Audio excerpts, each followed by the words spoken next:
Thank you, Mr. Mayor. In 2012, Thurrock Labour stood on an election platform of supporting local businesses in Stamford-le-Hope. How does the leader gauge the process or the progress made on this committee? Businesses in every part of Thurrock very seriously indeed. I have to say we started at a very low base in Thurrock, as virtually no business support or engagement was being carried out by this council prior to 2010.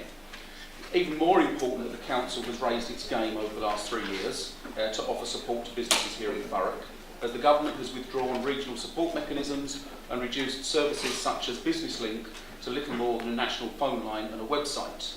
And others, like the Manufacturing Advisory Service and UKTI, are becoming more and more remote.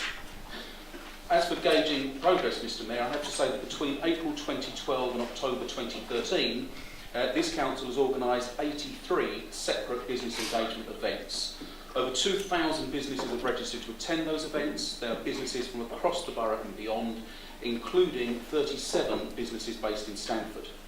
In addition to these events, the council holds its annual business conference. The next one is on the 20th of November, in a couple of weeks' time, and has established a highly effective private sector chaired business board to speak for and to lobby for business interests across Thurrock. And of course, Mr. Mayor, the council has been successful in securing over £4 million of Tiger funding to support growing our small and medium-sized businesses by offering interest-free loans. So I would gauge that as a pretty good start and firm signs of progress, Mr. Mayor. Confused or concerned perhaps around your statement about supporting the need for small businesses in Thurrock. Only recently over the summer there's been two major incidents in Stamford. One that was well publicised was the fact that the local post office was taken to task for daring to be a few days late. And as opposed to picking up the phone and saying, hello, is there something wrong? Do we need to, give you some support, or is there something we need to know? No, we sent the bailiffs round. Secondly, King Street. Yeah, that wonderful Labour legacy that's never going to leave you.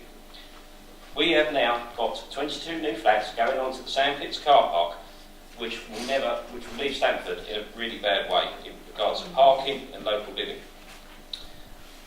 Do you agree that if that's what you call supporting local businesses, if that's what you call friendly, what do you call being an enemy of local business?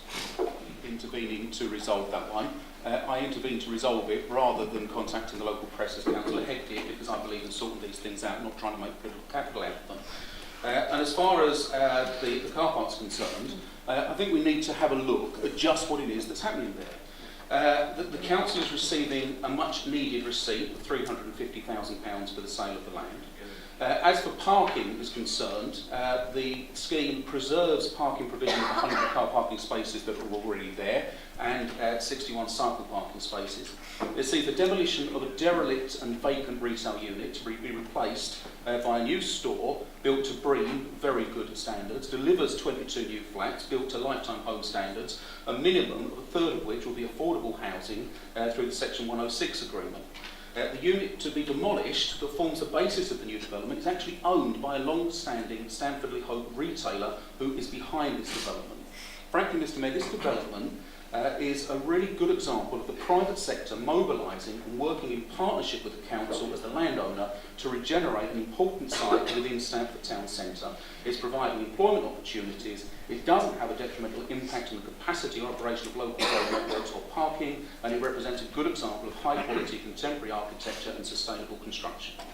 Thank you, Mr. I'm confused that Councillor Kemp pretends to know anything about private sector and industry, particularly as we're going to have now a massive shopping outlet bang in the middle of the Sandpits car park. And the one thing, probably the 30 things that haven't been considered are the local small businesses, the people that have been there donkey's years, the people that have gone out of their way to make successful business be the lifeblood of the Stamford community, being members of the Stamford Forum, being members of the Hope Committee. These are the people which make Stamford, not your misguided ideals. So will you concede that when you have strangled the lifeboats out of our local shop community, that you will go and see them and apologise for what you've done? Yeah. Well, Mr. Mayor, I have to admit to being slightly confused. Councillor Hebb has had a principled view on this from start to finish, but I do have to remind him that Conservative colleagues of his on the Planning Committee actually voted for this scheme. Councillor Hebb, I know, voted against it, but he wasn't joined in doing that by all of his colleagues. And I have to say, Mr Mayor, that I have had one resident of Stanford who has contacted me to discuss this issue. Councillor Hebb has never raised it with me previously, nor has any shopkeeper or business from Stanford.